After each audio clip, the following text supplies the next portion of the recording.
The Cosmic Poachers. "What kind of ship is it?" Captain Schur demanded, staring fixedly at the view screen, his hands gripping the fine adjustment. Navigator Nelson peered over his shoulder. "Wait a minute." He swung the control camera over and snapped a photograph from the screen. The photograph disappeared down the message tube to the chart room. "Keep calm. We'll get a determination from Barnes." "What are they doing here? What are they after? They must know the Sirius system is closed." "Notice the balloon sides." Nelson traced the screen with his finger. "It's a freighter. Look at the bulge. It's a cargo carrier." "And while you're looking, notice that." Schur whirled the enlarger. The image of the ship bloated, expanding until it filled the screen. "See that row of projections?" "So?" "Heavy guns. Countersunk for deep space firing. It's a freighter, but it's also armed." "Pirates, maybe." "Maybe." Schur toyed with the communications mic. "I'm tempted to put a call back to Terra." "Why?" "This may be a scout." Nelson's eyes flickered. "You think they're in the process of sounding us out? But if there are more, why don't our screens pick them up?" "The rest may be out of range." "More than 2 light years? I have the screens up to maximum, and they're the best screens available." The determination popped up the tube from the chart room, skidding out on the table. Schur broke it open and scanned it rapidly. He passed it to Nelson. "Here." The ship was Adharan design, first class, from a recent freighter group. Barnes had noted in his own hand, but not supposed to be armed, must have added the cannon. Not standard equipment on Adharan freighters. "Then it's not bait," Schur murmured. "We can rule that out. What's the story on Adhara? Why would an Adharan ship be in the Sirius system? Terra has closed this whole region off for years. They must know they can't trade here." "No one knows much about Adharans. They participated in the All-Galaxy Trade Conference, but that's all." "What race are they?" "Arachnid type. Typical of this area. Based on the Great Merzim stem. They're a variant of the Merzim original. They keep mostly to themselves. Complex social structure, very rigid patterns, organic state grouping." "You mean they're insects?" "I suppose. In the same sense we're lemurs." Schur turned his attention back to the view screen. He reduced magnification, watching intently. The screen followed the Adharan ship automatically, maintaining a direct alignment with it. The Adharan ship was heavy and black, awkward in comparison to the sleek Terran cruiser. It bulged like a well-fed worm, its somber sides swollen almost to a full sphere. An occasional guide light blinked on and off as the ship approached the outermost planet of the Sirius system. It moved slowly, cautiously, feeling its way along. It entered the orbit of the 10th planet and began maneuvering for descent. Brake jets burst on, flashing red. The bloated worm drifted down, lowering itself toward the surface of the planet. "They're landing," Nelson murmured. "That's fine. They'll be stationary. Good target for us." On the surface of the 10th planet, the Adharan freighter lay resting, its jets dying into silence. A cloud of exhaust particles rose from it. The freighter had landed between 2 mountain ranges on a barren waste of gray sand. The surface of the 10th planet was utterly barren. No life, atmosphere, or water existed. The planet was mostly rock, cold gray rock, with vast shadows and pits, a corroded, sickly surface, hostile and bleak. Abruptly, the Adharan ship came to life. Hatches popped open. Tiny black dots rushed from the ship. The dots increased in number, a flood of specks pouring out of the freighter, scurrying across the sand. Some of them reached the mountains and disappeared among the craters and peaks. Others gained the far side, where they were lost in the long shadows. "I'll be damned," Schur muttered. "It doesn't make sense. What are they after? We've gone over these planets with a fine-tooth comb. There's nothing anyone would want down there." "They may have different wants or different methods." Sure stiffened. Look! Their cars are coming back to the ship. The black dots had reappeared, emerging from the shadows and craters. They hurried back toward the mother worm racing across the sand. The hatches opened. One by one, the cars popped into the ship and disappeared. A few belated cars made their way to the ship and entered. The hatches clamped shut. What in hell could they have found? Sure said. Communications Officer Barnes entered the control room, craning his neck. Still down there? Let me have a look. I've never seen an Adharan ship. On the surface of the planet, the Adharan ship stirred. Suddenly it shuddered, quivering from stem to stern. It rose from the surface, gaining altitude rapidly. It headed for the 9th planet. For a time, it circled the 9th planet, observing the pitted, eroded surface below. Empty basins of dried-up oceans stretched out like immense pie pans. The Adharan ship selected one of the basins and settled down to a landing, blowing clouds of exhaust up into the sky. The same damn thing again, Sure murmured. Hatches opened. Black specks leaped out onto the surface and rushed off in all directions. Sure's jaw jutted out angrily. We have to find out what they're after. Look at them go! They know exactly what they're doing. He grabbed up the communication mic. Then he dropped it. We can handle this alone. We won't need Terra. It's armed, don't forget. We'll catch it as it lands. They're stopping at each planet in order. We'll go all the way into the 4th planet. Sure moving rapidly, bringing the command chart into position. When they land on the 4th planet, we'll be there waiting for them. They may put up a fight. Maybe, but we have to figure out what they're loading. And whatever it is, it belongs to us. The 4th planet of the Sirius system had an atmosphere and some water. Sure landed his cruiser in the ruins of an ancient city, long deserted. The Adharan freighter had not appeared. Sure scanned the sky and then raised the main hatch. He and Barnes and Nelson stepped outside cautiously, armed with heavy-duty SLEM rifles. Behind them, the hatch slammed back in place and the cruiser took off, soaring up into the sky. They watched it go, standing together with their rifles ready. The air was cold and thin. They could feel it blowing around their pressure suits. Barnes turned up the temperature of his suit. Too cold for me. Makes you realize we're still Terrans, even though we're light years from home, Nelson said. Here's the outline, Sure said. We can't blast them. That's out. We're after their cargo. If we blast them, we'll blast the cargo along with them. What'll we use? We'll shoot a vapor cloud around them.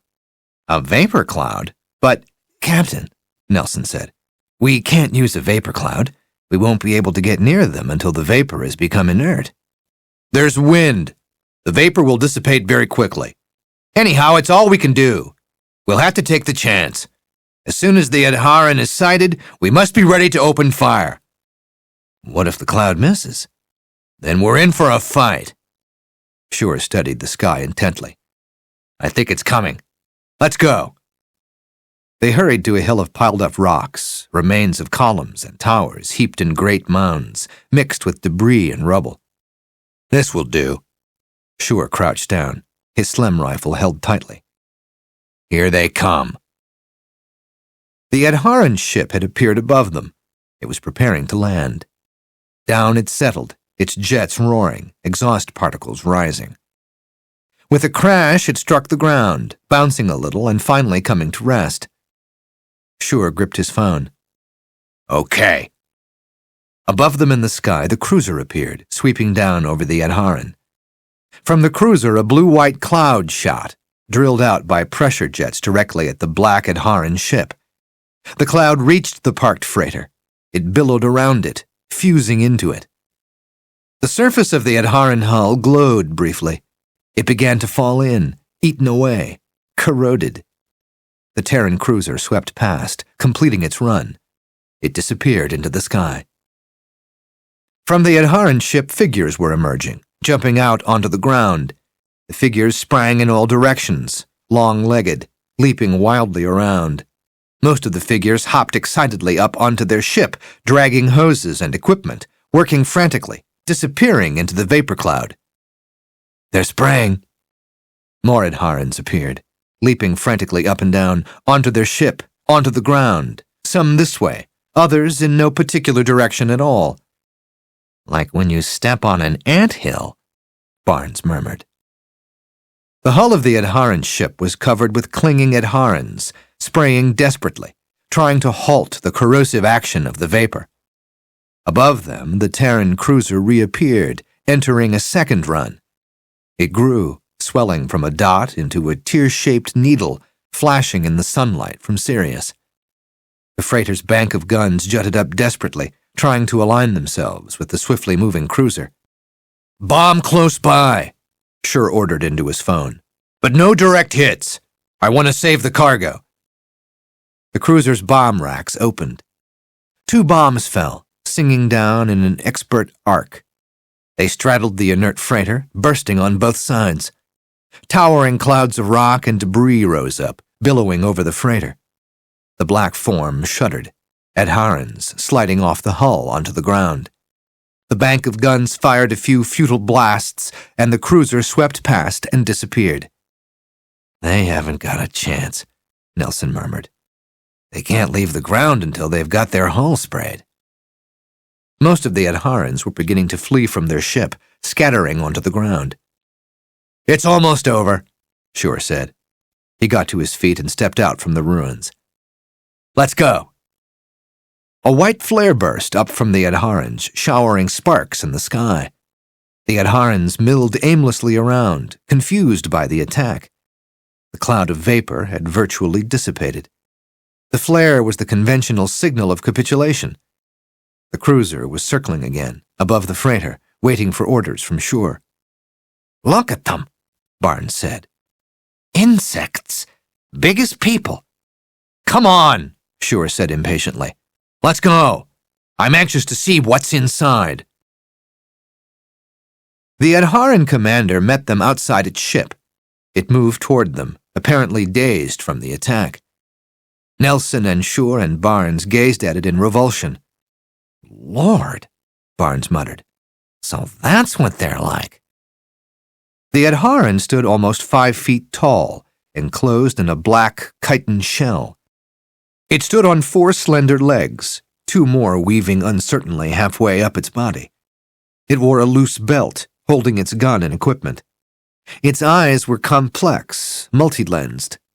Its mouth was a narrow slit at the base of its elongated skull. It had no ears. Behind the Adharan commander, a group of crew members stood uncertainly, some of them with weapon tubes partly raised. The Adharan commander made a series of sharp clicks with its mouth, waving its antennae. The other Adharans lowered their tubes. "How is communication with this race possible?" Barnes asked Nelson. Schur moved forward. "It doesn't matter. We have nothing to say to them. They know they are illegally here. It's the cargo we are interested in." He pushed past the Adharan commander. The group of Adharans made way for him. He entered the ship, Nelson and Barnes following after him. The interior of the Adharan ship reeked and dripped with slime. The passages were narrow and dark, like long tunnels. The floor was slippery underfoot. A few crew members scuttled around in the darkness, their claws and antennae waving nervously. Schur flashed his light down one of the corridors. "This way. It looks like the main passage." The Adharan commander followed close behind them. Schur ignored him. Outside, the cruiser had landed nearby. Nelson could see Terran soldiers standing around on the surface. Ahead of them, a metal door closed off the corridor. Schur indicated the door, making an opening motion. "Open it!" The Adharan commander retreated, making no move to open the door. A few more Adharans scuttled up, all of them with weapon tubes. "They may fight yet," Nelson said calmly. Schur raised his Slem rifle at the door. "I'll have to blast it." The Adharans clicked excitedly. None of them approached the door. "All right," Schur said grimly. He fired. The door dissolved, smoking into ruins. It sank down, leaving an opening wide enough to pass through. The Adharans rushed around wildly, clicking to each other. More of them left the hull and poured into the ship, flocking around the 3 Terrans. "Come on," Shore said, stepping through the gaping hole. Nelson and Barnes followed him, Slem rifles ready. The passage led down. The air was heavy and thick, and as they walked down the passage, Adharans pressed behind them. "Get back!" Shore spun, his rifle up. The Adharans halted. "Stay back!" "Come on, let's go." The Terrans turned a corner. They were in the hold. Shore advanced cautiously, moving with care. Several Adharan guards stood with drawn weapon tubes. "Get out of the way!" Shore waved his Slem rifle. Reluctantly, the guards moved aside. "Come on!"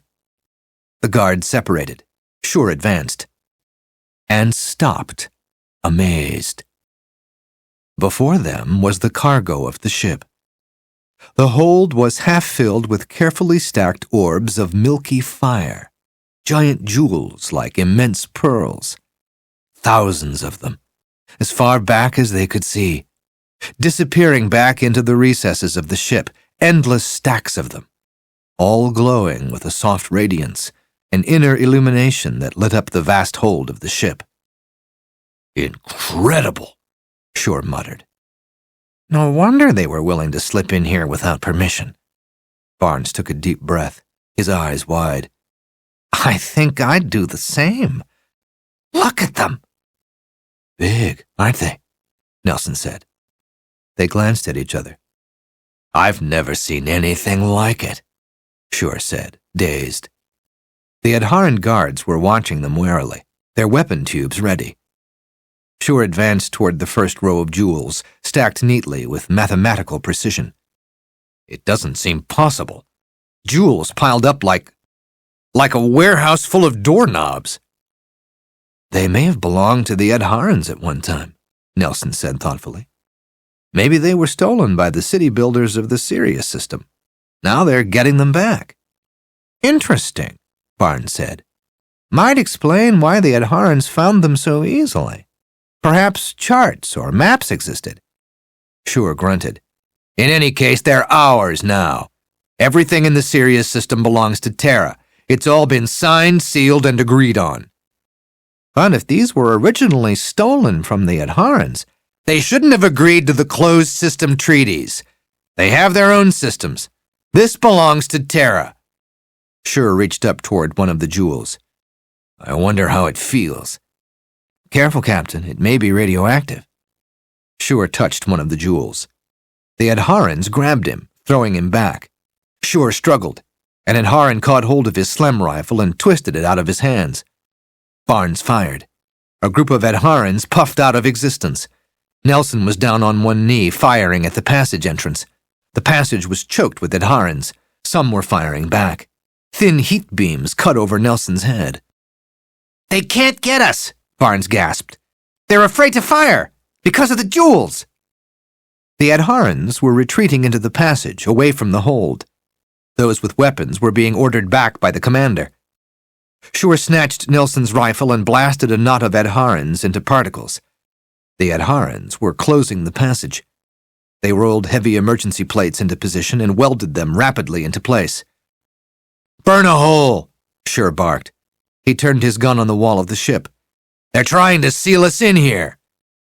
Barnes turned his gun on the wall. The 2 Slem beams ate into the side of the ship. Abruptly, the wall gave way, a circular hole falling out. Outside the ship, Terran soldiers were fighting with the Adharans. The Adharans were retreating, making their way back as best they could, firing and hopping. Some of them hopped up onto their ship. Others turned and fled, throwing their guns down.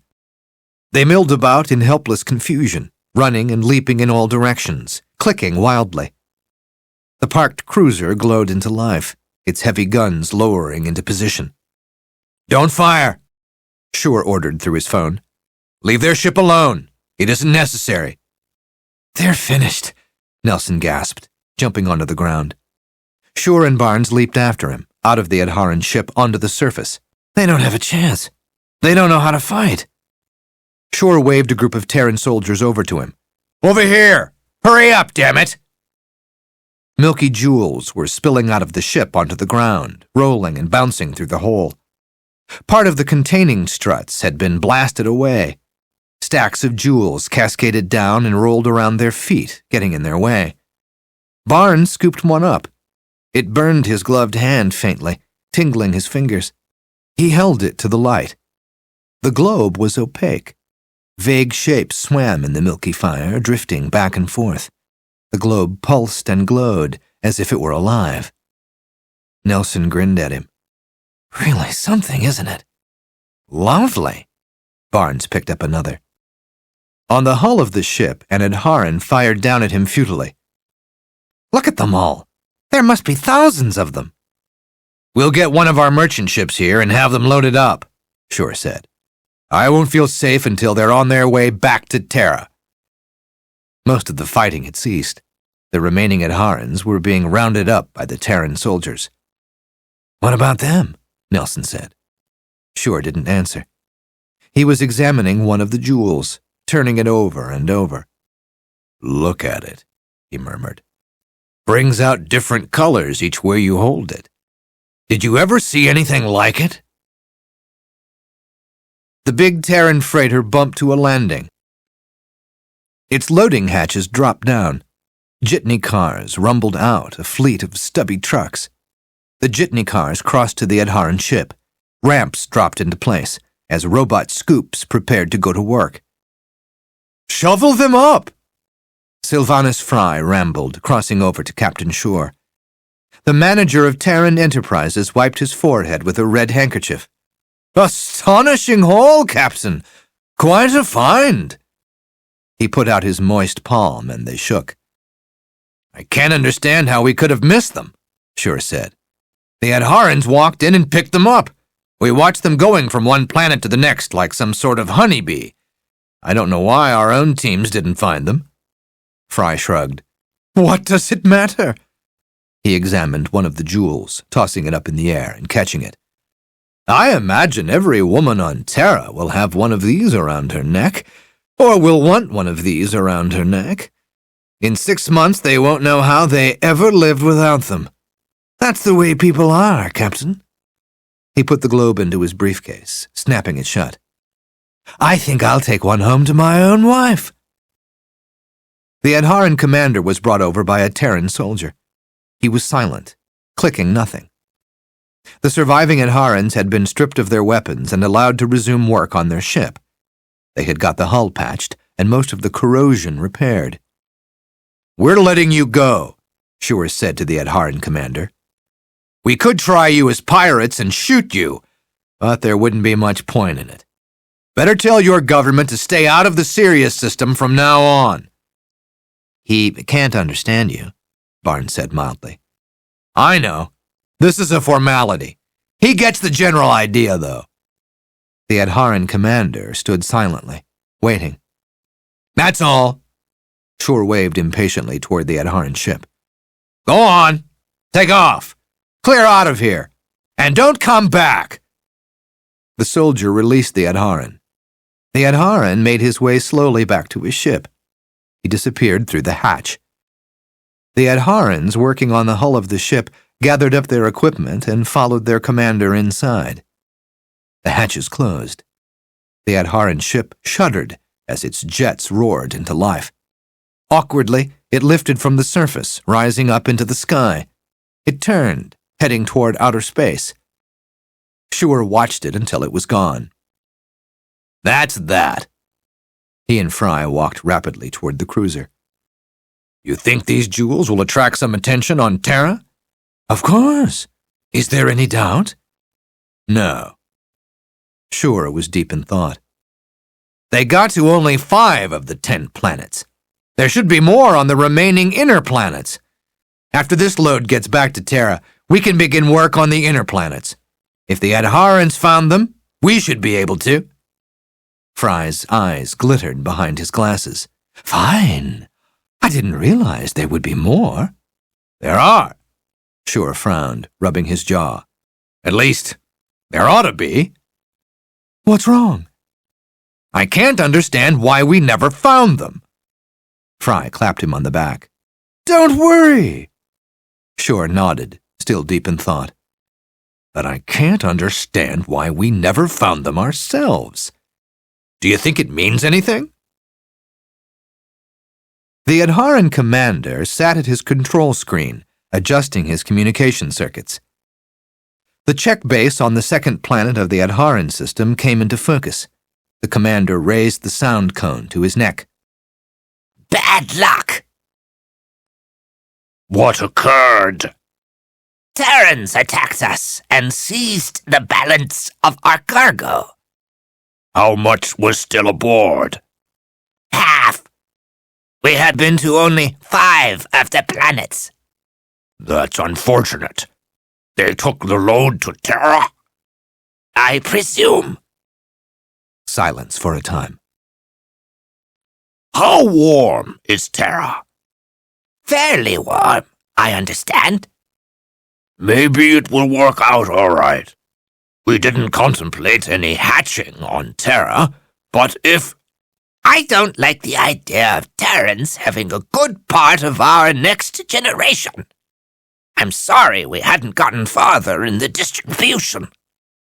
Don't worry. We'll petition the mother to lay a whole new group to make up for it. But what would the Terrans want with our eggs?